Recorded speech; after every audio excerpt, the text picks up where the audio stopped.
Shalom Bapak Ibu Saudara sekalian, terima kasih buat kesempatannya sehingga saya bisa sharing di doa di altar hari ini Saudara. Jadi hari ini saya akan sharing tentang amnesia rohani ya. Jadi sangat penting sekali, kenapa? Karena ini adalah sebuah suatu penyakit kronis atau penyakit akut orang Kristen, orang yang percaya. Makanya saya akan bahas tentang ini. Saya percaya ada pewahyuan-pewahyuan yang baru tentang amnesia rohani ini, saudara ya. Jadi dengarkan baik-baik agar kita semua diberkati Tuhan. Amin. Jadi puji Tuhan, hari ini adalah tanggal 7 dan kemarin adalah ulang tahun saya. Kita tolong Bapak Ibu Saudara sekalian untuk chat di kolom komentar, katakan selamat ulang tahun buat John Latan ya. Just kidding saudara ya. Oke, saya akan jelaskan tentang apa itu amnesia. Jadi amnesia itu saudara berasal dari bahasa Yunani yang berarti kondisi terganggunya apa saudara? Daya ingat. Apa nih yang sering terjadi, uh, terganggunya daya ingat saudara ya. Nah, amnesia itu bisa dikatakan juga sebagai hilangnya daya ingatan, saudara ya, yang merupakan gangguan yang menyebabkan seseorang tidak bisa mengingat mungkin nama, saudara, mungkin informasi, mungkin pengalaman, maupun kejadian yang pernah dialami. Apa nih yang sering jengkel dengan hal seperti ini ya? Tentang amnesia, sering lupa saudara. Mungkin tas kita sering taruh nih kunci di satu tempat, tapi tiba-tiba hilang. Kuncinya di mana? Kita cari di satu tempat, kita cari di laci, kita cari di meja, kita cari di tas, tidak ada semuanya. Di mana kuncinya?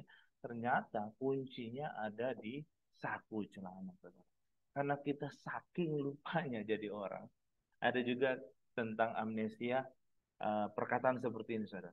Pakai dulu uangmu, nanti saya ganti. Wah, biasanya orang lupa saudara ya untuk mengembalikan uang seseorang, atau mereka pura-pura lupa saudara ya, supaya mereka lupa hutangnya mereka. Jadi amnesia ini sangat penting sekali kita mau bahas saudara ya. Karena biasanya hal ini terjadi di setiap kita. Nah, ada gejala dan penyebab amnesia. Yang pertama saya akan bahas tentang amnesia secara apa? Jasmani, saudara. Ada beberapa faktor. Ya. Mungkin karena terjadi gangguan pada otak seperti stroke,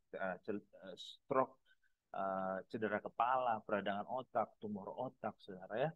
Biasa juga uh, orang karena kecanduan alkohol atau efek samping dari minum obat-obatan terlarang mungkin saudara ya, atau mereka sering insomnia atau gangguan tidur, atau mereka yang sering mental health saudara ya, atau stres, atau kejadian yang menyebabkan mereka shock berat misalnya karena tindakan kejahatan. Itu amnesia secara apa saudara? Secara jasmani. Nah, yang kita mau bahas sekarang itu adalah apa saudara? Gangguan atau amnesia secara rohani. Secara simpelnya adalah um, amnesia rohani itu adalah lupa Tuhan. Mereka lupa baca Alkitab, mungkin lupa untuk ibadah, lupa untuk merenungkan firman Tuhan dan lain sebagainya.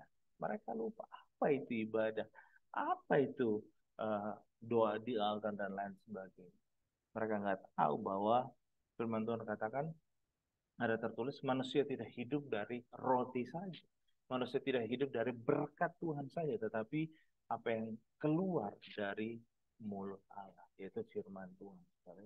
Jadi kebanyakan orang kalau misalnya diberkati Tuhan, saudara ya, kebanyakan orang akan lupa yang namanya Tuhan.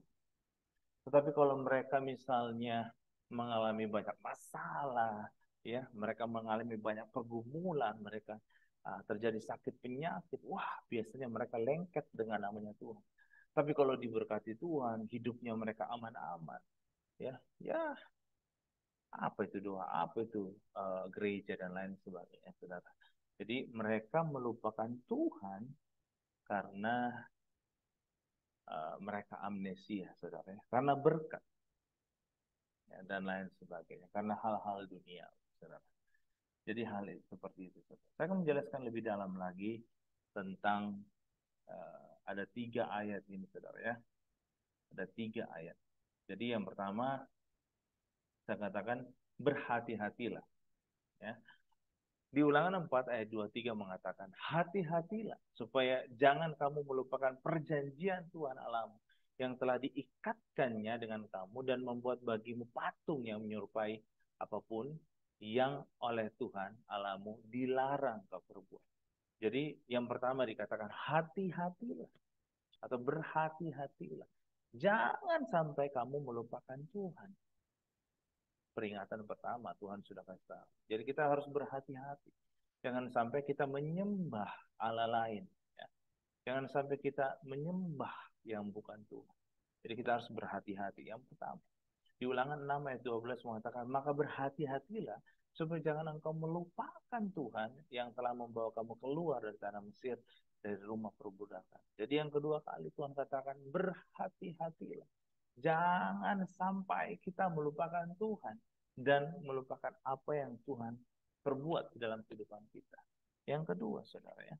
Yang ketiga, apa yang Tuhan katakan? Ulangan 8 ayat 11. Hati-hatilah supaya jangan engkau melupakan Tuhan Allahmu dengan tidak berpegang pada perintah, peraturan, ketetapan yang kusampaikan kepadamu pada hari ini. Ya.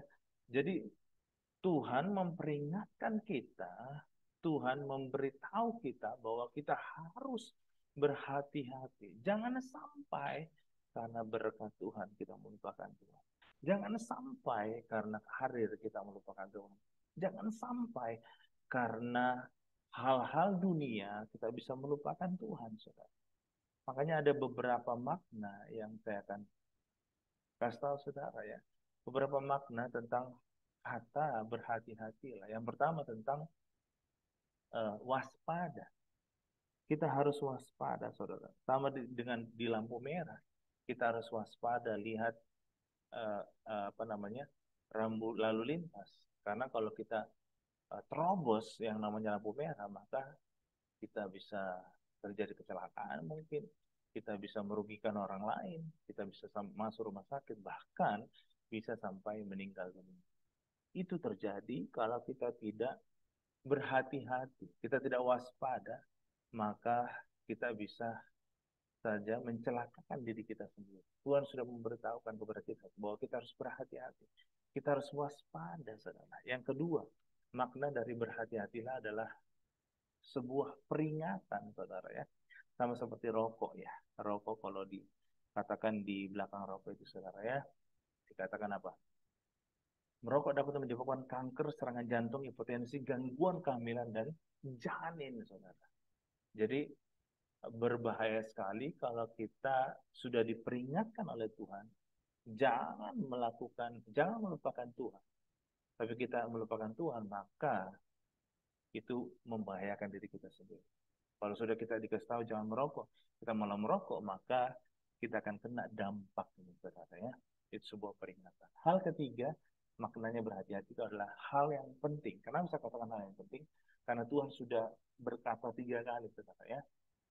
Di Ulangan 4, di Ulangan 6, di Ulangan 8, kalau Tuhan sudah berulang kali mengatakan kepada kita, berhati-hatilah, maka hal ini adalah hal yang penting.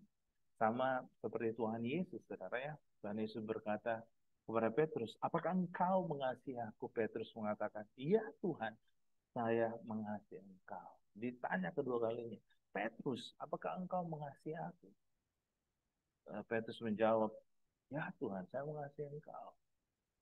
Ditanya ketiga kalinya, Petrus, apakah engkau mengasihi aku?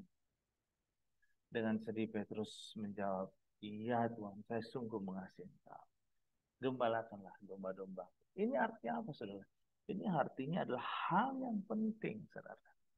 Jadi yang pertama kita harus waspada, yang kedua adalah ini sebuah peringatan, yang ketiga ini hal yang penting. Berhati-hatilah, itu maknanya seperti itu, saudara. Makanya kita tidak boleh melupakan Tuhan, karena ini sangat, sangat penting, saudara, ya. Di Hakim-Hakim 3-7, saudara ya, firman Tuhan katakan, orang Israel melakukan apa yang jahat di mata Tuhan. Mereka melupakan Tuhan, Allah mereka, dan beribadah kepada Baal dan Asyera. Kalau saudara baca di Hakim-Hakim pertama sampai akhir, saudara, bangsa Israel itu sangat bebal, saudara. Mereka selalu melupakan Tuhan. Mereka selalu melakukan apa yang jahat di mata Tuhan, saudara. Makanya ada yang namanya siklus, ya. Kalau saudara baca di Hakim-Hakim pertama sampai akhir, itu terjadi siklus. Siklusnya seperti ini, saudara. Ini siklus di kitab Hakim-Hakim. Yang pertama, orang Israel melupakan Tuhan dan melakukan apa yang jahat di mata Tuhan. Lalu Tuhan mengirim bangsa lain untuk menghukum bangsa Israel. Yang berikutnya, bangsa Israel berseru kepada Tuhan. Ya, yang berikutnya adalah Tuhan mengirim hakim-hakim untuk menolong mereka dan mereka bertobat. Lalu apa yang terjadi ketika mereka bertobat? Negeri itu aman dan damai lagi karena Tuhan mengirim hakim-hakim. Setelah negeri itu aman, apa yang terjadi? Orang Israel melupakan Tuhan lagi dan melakukan apa yang jahat di mata Tuhan. Berulang lagi, saudara. Tuhan mengirim bangsa lain untuk menghukum bangsa Israel. Ya, berikutnya bangsa Israel berseru lagi kepada Tuhan. Lalu Tuhan mengirim hakim-hakim untuk menolong mereka. Lalu mereka bertobat. Lalu negeri itu aman dan seterusnya dan seterusnya. Jadi mereka selalu merupakan Tuhan. Kalau saudara tahu, Tuhan mengirim hakim-hakim itu banyak, saudara ya. Banyak. Yang terkenal yang saya bisa sebutkan adalah mungkin Simpson, saudara tahu ya. Mungkin Deborah, saudara tahu. Mungkin Otniel, mungkin Gideon, pasti saudara tahu cerita-cerita tersebut. Tapi ada begitu banyak lagi hakim-hakim yang Tuhan kirim untuk menolong bangsa Israel. Jadi bisa disimpulkan bahwa bangsa Israel selalu melupakan Tuhan, saudara. Ya, mungkin sama juga siklus kehidupan manusia, saudara ya. Manusia melupakan Tuhan, mencari hal-hal duniawi, lalu manusia banyak masalah dan pergumulan, ya. Lalu apa yang terjadi? Manusia meminta pertolongan kepada Tuhan, lalu Tuhan menolong manusia dan mereka bertobat, saudara. Setelah mereka bertobat, mereka diberkati, mereka aman-aman. Apa yang terjadi? Manusia melupakan Tuhan lagi dan mencari hal-hal duniawi. Dan seterusnya, dan seterusnya, dan seterusnya. Itu adalah siklus yang terjadi di manusia. Makanya saya mengucap syukur bisa membahas hal seperti ini. Jangan sampai kita melupakan Tuhan, saudara. Jangan sampai karena kita diberkati Tuhan, kita melupakan Tuhan. Jangan sampai karena karir kita melupakan Tuhan. Jangan sampai karena karena keluarga mungkin kita melupakan Tuhan. Karena hal-hal yang lain kita bisa melupakan Tuhan. Ini sangat berbahaya sekali, saudara ya. Makanya kita memperingatkan kepada kita semua dan sampai kita melupakan Tuhan. Oke, ada 3 obat membasmi amnesia sesuai dengan Ulangan 6 ayat 10 sampai 25, saudara ya. Jadi saudara bisa baca di rumah ayat 10 sampai 25, tetapi saya akan bahas hanya 3 poinnya saja, saudara. Yang pertama, beribadah kepada Tuhan, saudara. Ulangan 6 ayat 13 mengatakan, engkau harus takut akan Tuhan, Allahmu, kepada Dia haruslah engkau beribadah, dan demi namanya haruslah engkau bersumpah, saudara. Jadi kita harus beribadah kepada Tuhan. Kita harus punya hubungan pribadi. Kita harus punya hubungan intim dengan Tuhan. Jangan sampai kita lupa doa. Jangan sampai kita lupa baca kita. Jangan sampai kita lupa renungkan firman Tuhan. Jangan sampai kita lupa untuk pesan. Jangan sampai kita lupa untuk ikut doa di altar ini. Firman Tuhan katakan, carilah dahulu kerajaan Allah dan kebenarannya. Maka semuanya akan ditambahkan kepadamu, saudara ya. Makanya kata yang berbahaya di Jabodetabek ini atau di Jakarta ini, saudara, adalah kata apa? Sibuk. Sibuk. Ya. Kita tidak memprioritaskan Tuhan, tapi kita sibuk dengan melakukan hal-hal yang lain, saudara ya. Sehingga kita melupakan Tuhan. Itu bahayanya. Makanya Pastor Adrian Rogers dari gembala dari US mengatakan, if Satan cannot make you sinning, he will make you busy, saudara ya. Jadi jika setan tidak bisa membuatmu berdosa, maka dia akan membuatmu sibuk. Dan apa yang terjadi? Kita akan melupakan Tuhan, saudara. Ya, ini sangat berbahaya sekali. Jangan sampai kita sibuk dan kita lupa mempunyai hubungan pribadi dengan Tuhan. Jadi kita tidak meluangkan waktu lagi untuk Tuhan, ya. Kita menyisahkan waktu, ya. Jadi kalau bisa kita ibadah itu menjadi gaya hidup kita, bukan karena kita mau diberkati, bukan karena kita mau pelayanan, bukan karena kita mau mendapatkan hal-hal yang lain, saudara ya. Jujur, saya sejak kelas 2 SMA atau 3 SMA sudah saya baca Alkitab dari Kejadian sampai Wahyu, sampai sekarang, dan apa namanya, sudah berulang-ulang saya baca kejadian Wahyu. Mau saya mau ngerti kayak tidak mau mengerti kayak, saya tetap akan baca yang namanya Alkitab, karena itu sangat penting dalam kehidupan saya, ya. Jadi intinya bahwa kita harus beribadah kepada Tuhan. Ada yang cerita tentang Henry Liddell, saudara. Ini kisah nyata, ya. Dia adalah seorang pemecah rekor terkenal, banyak uang, ya, dipuja-puji orang, saudara. Nah, jadi ketika itu hari Minggu, dia menerima jadwal pertandingan di hari Minggu. Dan apa yang dikatakan oleh Henry Liddell? Dia menolak. Dia mengatakan bahwa hari Minggu adalah hari ibadah. Hari Minggu adalah hari kudus. Hari Minggu, hari untuk apa? Hari untuk Tuhan, saudara. Bukan untuk pertandingan, bukan untuk hal-hal yang lain. Tapi kebanyakan orang Kristen, apa yang terjadi? Hari Minggu itu untuk apa? Hari jalan-jalan, ya. Hari ke mall, hari have fun, hari untuk kerja, hari untuk bisnis, buka toko, yang penting duit, cari duit, ya. Kemudian hari Minggu apa? Untuk apa? Kondangan. Hari Minggu untuk apa? Arisan. Arisan lebih penting daripada ibadah, saudara ya. Maaf kalau ada yang tersinggung, saudara ya. Kemudian Henry Liddell mengatakan ibadah lebih penting daripada medali. Padahal apa, saudara? Dia membawa apa namanya? Dia membawa nama negara. Maka dia dicap di media Inggris, ya, sebagai pengkhianat bangsa. Dia dicerca, ya. Dia dicerca, dia dihina, dia dimaki. Wah, pokoknya luar biasa lah, dia dihina secara luar biasa, saudara ya. Dan orang-orang banyak kan mengatakan, kan minggu ini nggak bisa, kan minggu depan bisa. Minggu ini nggak bisa, kan minggu depan bisa, begitu ya. Tetapi Henry Liddell mengatakan hari Minggu pokoknya harus ibadah, apapun yang terjadi. Kebanyakan orang alasan, saudara ya. Orang yang beralasan itu mereka tidak komitmen kepada Tuhan. Hati mereka bercabang. Mereka suam-suam kuku, saudara. Ini Tuhan bisa muntahkan, saudara ya. Jadi sangat berbahaya sekali. Dan apa yang terjadi, Henry Liddell ini, dia menghormati Tuhan. Dia takut akan Tuhan. Maka karena dia menghormati Tuhan, beribadah kepada Tuhan, Tuhan memberikan dia kemenangan demi kemenangan dalam kehidupannya. Jadi setiap pertandingannya dia menang. Bahkan dia adalah pemecah rekor, saudara.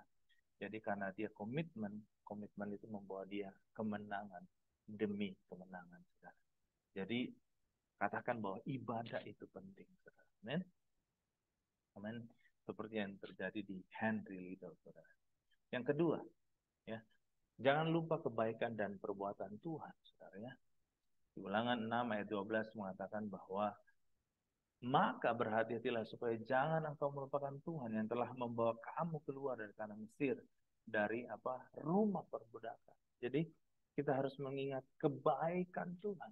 Kita harus mengingat pertolongan Tuhan. Kita harus bersyukur atas penyertaan Tuhan dalam kehidupan kita. Kita harus ingat mujizat yang Tuhan pernah lakukan. Saudara tahu bahwa bangsa Israel, ya, Bangsa Israel sudah melihat mujizat demi mujizat. Ada 10 tulah terjadi di Mesir, saudara. Dan bangsa Israel tidak tenang. Itu suatu mujizat.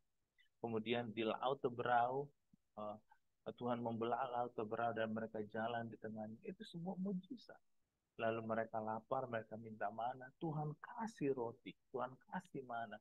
Mereka bosan dengan mana, saudara. Bosan dengan uh, roti, mereka dikasih daging. Pada siang hari ada tiang awan, pada malam hari ada tiang api. Selama 40 tahun, ya saudara, pakaian mereka tidak rusak, sepatu mereka tidak rusak. Itu kata firman Tuhan. Tetapi apa yang terjadi? Mereka masih saja melupakan yang namanya itu. Ya, jadi kita nggak boleh melupakan Tuhan. Kita harus mengingat kebaikan dan perbuatan Tuhan. Jadi ketika kita ada masalah, apapun masalah atau pergumulan kita percaya bahwa Tuhan selalu menolong dan menyertai kita. Mungkin kita ada sakit penyakit, kita percaya bahwa Tuhan bisa sembuhkan. Mungkin kita letih, lesu, berbeban berat, kita percaya bahwa Tuhan memberikan kelegaan, ketenangan, dan damai sejahtera dalam kehidupan kita. Amin. Amin. Itu yang kedua, saudara. Jangan lupa kebaikan dan perbuatan Tuhan. Yang ketiga, ketaatan melakukan apa yang benar. Ya. Ulangan 6 ayat 17-18 mengatakan, haruslah kamu berpegang pada perintah, peringatan, ketetapan Tuhan Allahmu yang diperintahkannya kepadamu. Ayat 18, haruslah engkau melakukan apa yang benar dan baik di mata Tuhan, supaya baik keadaanmu dan engkau memasuki dan menduduki negeri yang baik yang janjikan Tuhan dengan sumpah kepada nenek moyangmu, saudara. Jadi kita mau belajar melakukan apa yang benar di hadapan Tuhan. Amin. Seperti yang saya katakan tadi, ada siklus bangsa Israel melakukan, selalu mereka melupakan Tuhan dan melakukan yang jahat di mata Tuhan. Mereka tidak melakukan apa yang benar di hadapan Tuhan. Saya catat di sini, saudara, ya, lupa artinya mereka tahu tentang Tuhan. Mereka tahu tentang Yahweh, bangsa Israel, tetapi mereka tidak peduli dengan Tuhan. Mereka mengabaikan Tuhan sehingga mereka selalu melakukan apa yang jahat di mata Tuhan, saudara. Saya ingin bersaksi, saudara, ya, ini terjadi pada saat ini. Di berita dikatakan survei Nadim atau survei dari Kemendikbud, 77% dosen akui ada kekerasan seksual di kampus, saudara. Jadi ini beritanya banyak sekali, saudara, ya. Banyak mahasiswa UNM korban pelecehan seksual dengan dosen pembimbing dan takut melapor, saudara. Bejat, dosen Universitas Andalas diduga lecehkan 8 mahasiswa. Jadi ini setiap tahun terjadi yang namanya kekerasan seksual di kampus. Saya merenungkan hal ini, saudara, karena saya sudah menjadi dosen selama 5 atau 6 tahun, saudara, ya. Saya melihat bahwa kenapa ini bisa terjadi. Karena dosen itu diberikan hak untuk memberikan nilai kepada mahasiswa. Misalnya mahasiswanya dapat nilai D, saya berhak secara dosen memberikan mahasiswa itu nilai A, saudara. Jadi sebenarnya banyak kesempatan untuk melakukan hal-hal seperti ini. Contohnya saya, saudara, ya, sebagai dosen. Tapi saya tidak mau melakukan hal seperti itu, saudara. Saya nggak mau melakukan hal seperti itu karena saya takut akan Tuhan.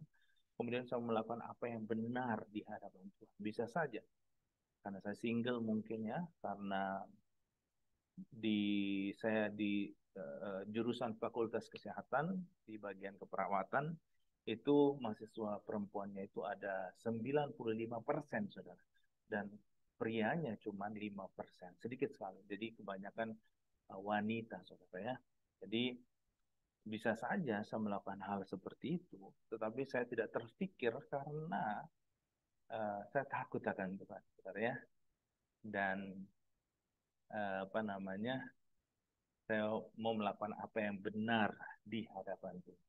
Dan kejadian, saudara, ya, ini baru-baru terjadi di bulan Mei tanggal 5, itu ada viral dosen lecehkan seorang mahasiswa. Ini baru-baru terjadi 2023 di Buleleng, Bali, saudara. Jadi mahasiswa ini datang ke apa namanya kosan dosennya, lalu dia masuk ngapain juga ini mahasiswa bimbingan, dia kosan dosennya ya, ini sangat berbahaya sekali saudara.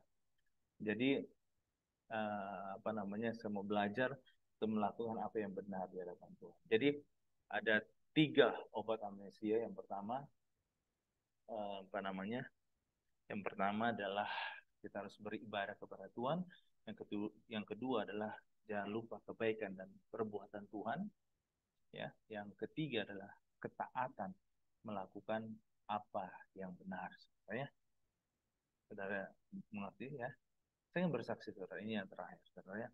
Jadi di tahun 2019 saya tes apa namanya? Saya tes masuk kuliah S2 saudara ya.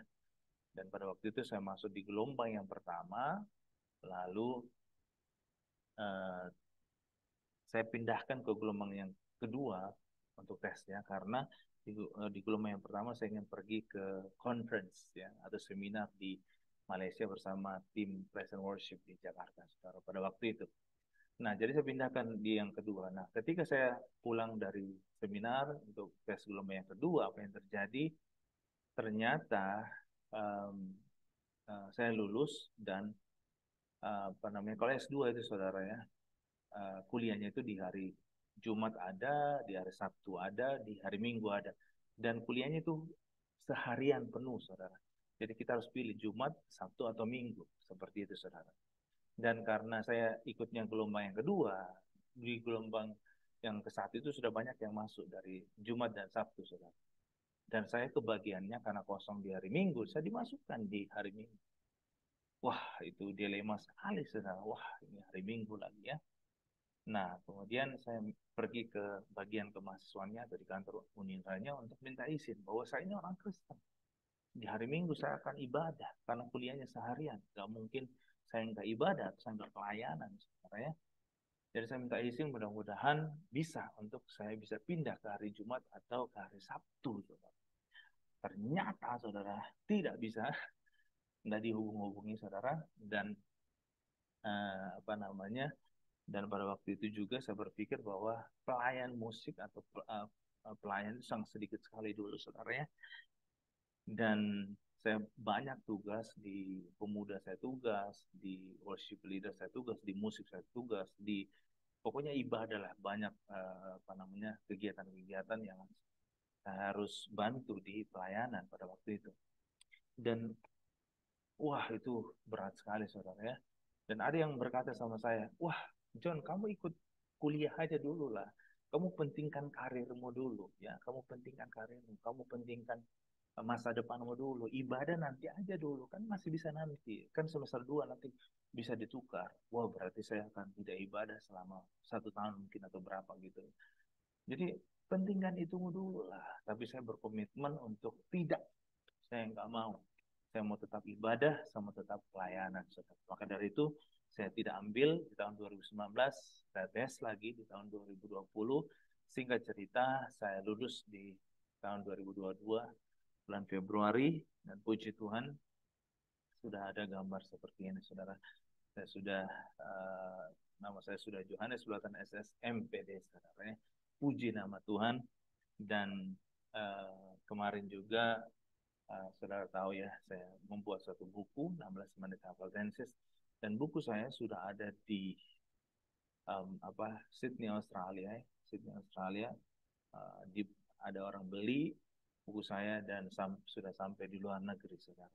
Puji nama Tuhan. Dan tanggal 2 Juli saya akan pergi juga di conference, Hillsong Conference, dan saya berdoa mudah-mudahan suatu saat nanti saya bisa kuliah di Australia saudara ya, untuk melanjutkan kuliah. Doakan saudara, saya percaya Tuhan memberkati saya untuk bisa kuliah di sana, dan biar nama Tuhan ditinggikan. Amin. Tidak ada yang mustahil buat Tuhan. Kita harus mengutamakan Tuhan dalam kehidupan kita. Yang percaya katakan amin. Amnesia rohani merupakan kondisi yang sangat berbahaya, dan hal ini adalah penyakit kronis orang Kristen. Tetapi amnesia rohani dapat disembuhkan. Maukah saudara disembuhkan? Maukah saudara yang ada di Zoom ini kita sama-sama disembuhkan. Yuk kita minum obat. Tolong sekali lagi ada 3 obat pembasmi amnesia. Ya, yang pertama kita harus beribadah kepada Tuhan. Kita harus punya hubungan pribadi dengan Tuhan ya. Kita jangan lupa doa, lupa bacaan kitab, jangan lupa beribadah. Saudara. Yang kedua kita jangan lupa kebaikan dan perbuatan Tuhan di dalam kehidupan kita. Amin. Yang ketiga kita harus taat melakukan apa yang benar di hadapan Tuhan. Jangan sampai kita kompromi. Ya, kita harus melakukan apa yang benar di hadapan Tuhan. Ayat yang terakhir, Ulangan 4 ayat 9 mengatakan, tetapi waspadalah dan berhati-hatilah supaya jangan engkau melupakan Tuhan, melupakan hal-hal yang dilihat oleh matamu sendiri itu, supaya jangan semuanya itu hilang dari ingatanmu seumur hidupmu, saudara ya. Jadi intinya bahwa ketika kita mengingat Tuhan seumur hidup kita, maka kita berhak menerima janji-janji Tuhan di dalam kehidupan kita. Kita harus ingat janji-janji Tuhan ya. Sebab firman Tuhan katakan janji Tuhan ya dan amin. Firman Tuhan juga katakan bahwa rencana Tuhan tidak pernah gagal dalam kehidupan kita. Amsal 23 ayat 18 mengatakan masa depan sungguh ada dan harapanmu tidak akan hilang. Kita percaya ketika kita mengingat Tuhan seumur hidup kita, kita tidak amnesia rohani, kita minum obat yang benar yaitu firman Tuhan, maka kehidupan kita akan menjadi luar biasa dan kita menerima janji-janji Tuhan di dalam kehidupan kita. Kita percaya kita semua diberkati di ruangan ini. Dalam nama Yesus, kita bersyukur. Haleluya. Amin.